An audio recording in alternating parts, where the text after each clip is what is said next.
Welcome to the deep dive. Today we're plunging into something a bit different. Less corporate strategy, much more raw, visceral survival. That's right. We have this dense, really emotionally charged literary saga. It follows a father, his son, and their intensely loyal companion. Their whole lives, their identities are just forged in this incredibly dangerous world of logging, crime, and, well, running. Yeah, and our mission today is really to trace that line, that deep history of, knowledge, survival, and maybe penance. It stretches across 3 generations. We've got Dominic the cook, Right. Danny who becomes the writer, and Ketchum, this sort of relentless shadow figure they can never quite shake. And it all kicks off in the brutal reality of Twisted River, New Hampshire. Violence is it's the backdrop to everything. And that threat of violence, it's not abstract at all, is it? The source material paints this picture, especially those logging camps and the river drives. It sounds casually lethal. Oh, absolutely. Like accidents weren't just possible, they were almost expected, part of the job. It's dark. Logging was deadly work, plain and simple. You hear about the green kid, Angel Pope? Mm-hmm. He gets crushed under logs during the spring drive. Just gone in the freezing, tannin-stained Twisted River. Apparently just wasn't quick enough on his feet for that kind of work. The river just took him. And it wasn't just the inexperienced guys either. You mentioned Ketchum's family. It's like a catalog of horrors. He really is. His uncle brained by a log. Jeez. A cousin sliced in half at a slasher mill. Yeah. And then there's that detail, almost hard to believe, about the steam donkey explosion, finding a man's ear frozen solid in the snow later that spring. Wow. That detail, it just tells you everything about how brutal and, I guess, commonplace death was in that environment. Exactly. And this is the world that shaped Dominic. His own trauma starts really young, back in 1936. He's only 12. 12, yeah. Crushed by logs on a mill deck, and get this, impaled by the hook on his own peavey. Oh my God. He completely shattered his ankle, left him with a limp for life. But crucially, it meant he could never, ever work in the mills or the woods again. So that devastating injury, it kind of forces him onto a different track, becomes the cook.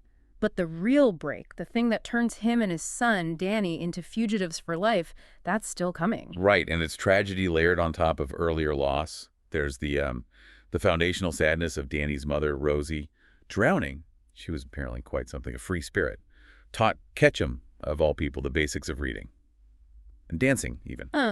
Ketchum, reading, dancing. Yep. But the immediate crisis, the trigger for them running, is the accidental killing of Injun Jane. Okay, let's unpack that night, because it changes absolutely everything. Danny's 12, he's in the cookhouse kitchen, it's dimly lit. And he sees a shape, thinks it's a bear. Right, panic. Total panic. In that instant, he grabs the cast iron skillet, which the sources point out was Dominic's signature tool, his go-to for dealing with trouble. His weapon of choice. Exactly. And he hits Jane, kills her, instantly. Yeah. An accident, but devastating. But Dominic's reaction, that's what gets me. No panic, no confession, it's like a switch flips. Cold calculation. He and Ketchum immediately hatch this incredibly elaborate plan. Oh, it's meticulously planned. Yeah. They dress Jane's body carefully, even making sure her bra straps are right. That detail. I know. Then they carry her across the yard, leave her at Constable Carl's house. The local deputy. Yeah, the deputy.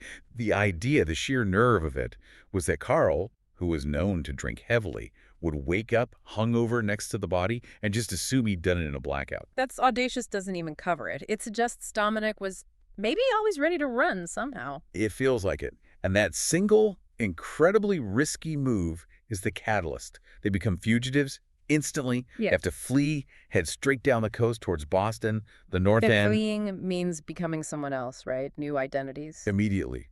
Dominic's birth name was Basiagalupo, which itself was complicated. His father was a Capidalupo, head of the wolf, but his mother apparently wished he was a mouth of the wolf, Bacadalupo. So Basiagalupo was already a kind of alteration. Huh. So ditching it wasn't just about hiding. Maybe not entirely. He settles on Del Popolo. Which is, wait, that's the name of the boy who drowned, isn't it? Angelo Del Popolo. Exactly. He found the kid's transit pass. He literally takes the name of the dead boy. It's deeply tragic, really. He steps into a dead kid's identity to survive. And in Boston's North End, this new Dominic, Del Popolo, he leans into the cooking, the craft forced on him by his injury. Right. And he gets known for it. Simple, pure, Sicilian pasta, olive oil, garlic. But he apparently hated the old logger food, the baked beans and pea soup crowd, as he called them. So the food becomes part of his reinvention, and he develops that signature thing later, the honey in the pizza dough. Yeah, that comes later. A bit more sophisticated. Meanwhile, you've got young Danny. His education's kind of patchwork at first, homeschooled by his mom, Nuncy, before she died. Then Dominic teaches him, mixing food and books. But he's smart, really smart. Exceptionally. Smart enough that a teacher, Mr. Leary, gets him into Exeter. And from there, eventually he becomes the successful author, Danny Angel. Danny Angel. Another name change, another reinvention. And that academic background, it definitely shows up in his writing style. He gets really into those 19th century New England writers, Hawthorne, Melville. Ah, which explains the semicolons. I was wondering about that. The source mentioned his, excessive use of semicolons. Totally. It's almost obsessive. It's like he's trying to connect these broken pieces of his life, the crime and the literature, but without making a clean break, holding them together with punctuation. That's a great way to put it. And his success, his whole career as Danny Angel, it's completely tangled up with fictionalizing his own past, his own trauma. So basically his writing is bankrolled by the worst moments of his childhood. Pretty much. His novels, like Kissing Ken or The Spinster, they aren't just stories. They're versions, often twisted versions, of intensely personal, painful things. Like what? What specifically gets reworked? Well, his sexual initiation by his Aunt Philomena, that gets fictionalized. And crucially, the death of Jane. That story gets recycled, but warped. Remember Mr. Leary, the teacher? Yeah, who helped him get into Exeter. Right. Leary apparently misunderstood Danny's fragmented confession about Jane's death. He thought Jane had been raped by, quote, a retarded boy. Oh, no. And Danny let him believe it. He never corrected him. That misunderstanding, that lie, becomes a cornerstone of his literary persona. Wow. That's a heavy foundation to build a career on. The guilt must have been immense. You'd think so. Yeah. And through all this, all the name changes and storytelling, the one constant is Ketchum. Ketchum, the illiterate logger. Well, illiterate at first, Rosie started teaching him, remember? Good, the reading and dancing. And later, a library teacher helps him out, so he learns. And he becomes Danny's, well, his most honest critic. He borrows the novels. He reads Danny's books. Reads them and calls Danny up, to tell him what he thinks. Not just about the writing, but about Danny's life choices. Like marrying Katie Callahan, who Ketchum called a fucking anarchist. Ah, okay. Or Danny think about going to Vietnam. Ketchum was having none of that.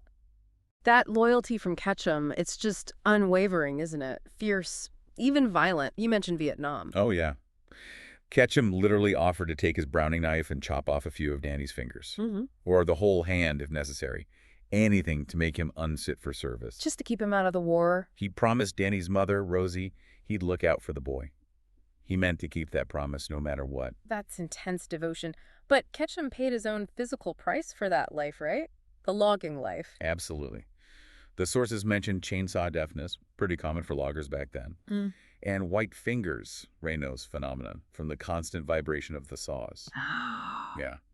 But he stays connected, makes these collect calls, shouting down the phone line, sends faxes sometimes, apparently always typed in all skate capies. Like he's still shouting from across the country, making sure Danny knew he was watching. Yeah, exactly, that constant presence. But even that stability eventually shatters. 1994. They'd moved, set up shop in Toronto, trying to stay hidden. But the past catches up. It does. Constable Carl, the deputy they framed all those years ago. He's retired now, but he never stopped looking. He finds Dominic. Oh, God. After all that time. Finds him in Toronto, walks into his bedroom and shoots him dead with a Colt .45. Just like that. Decades of running ended in bed. But Dominic knows it's the end. And his very last act is pure sacrifice and pure defiance. He sits up, looks Carl in the eye, and throws Jane's old insult back at him. What does he say? He says, "What took you so long, you moron? You must be dumber than a dog turd, cowboy," just like Jane always said. Wow. He used Jane's own words against him to provoke him. Exactly. Taunting him, buying Danny those crucial seconds. Because as Carl reacts, Danny comes out of the hallway. With a shotgun. A youth model 20 gauge. Shoots Carl 3 times, avenges father, saves himself. The violence finally circles back. But the cycle, it doesn't quite end even there, does it? There's still Ketchum. No, it doesn't end. Years later, after Dominic's gone, Ketchum decides he needs closure, penance.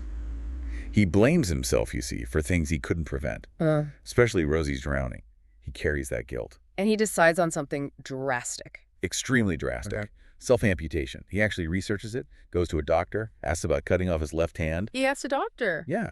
The doctor tells him, look, because of blood clotting, it probably won't kill you. It'll just make a spreading mess. Charming, but he does it anyway. He does it anyway. That clinical detail doesn't deter him.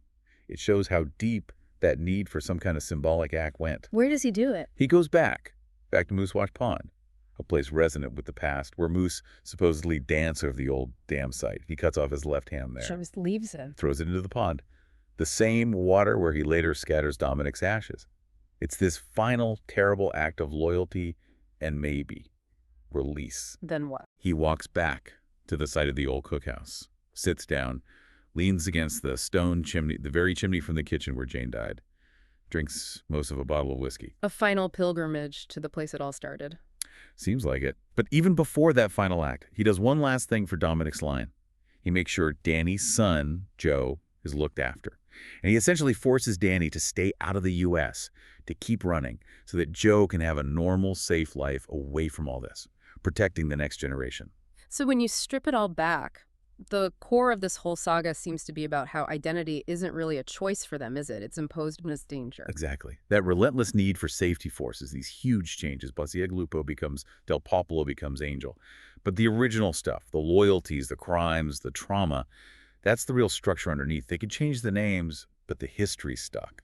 And it's just fascinating, that connection between the violence, the memory, and the creativity. Danny Angel, the successful writer, his whole career is built on those terrible, unspeakable events. Right. Angel of Hope's death, Rosie's drowning, Jane's killing. Mm-hmm. The very things that made him a fugitive also made him a famous author. He reinvented reality, first to survive, then to profit. Shielded by semicolons in fiction. You got it. Took the unforgivable truth and turned it into safe, respectable stories. Okay, so thinking about all this constant violence, the accidents in the woods, the intentional acts like the frame-up, the final shootout, it defines their whole world. Which brings us to Ketchum's final act, cutting off his hand at Moose Watch Pond. You have to wonder, was that purely an act of despair? A reaction to a lifetime of pain and loss? Or was it something else? Was it maybe the ultimate final gesture of defiant loyalty to Dominic? A kind of self-imposed exile from the very hand, the very world that couldn't save his friend? That's something to think about. What was really driving Ketchum in that final, brutal moment?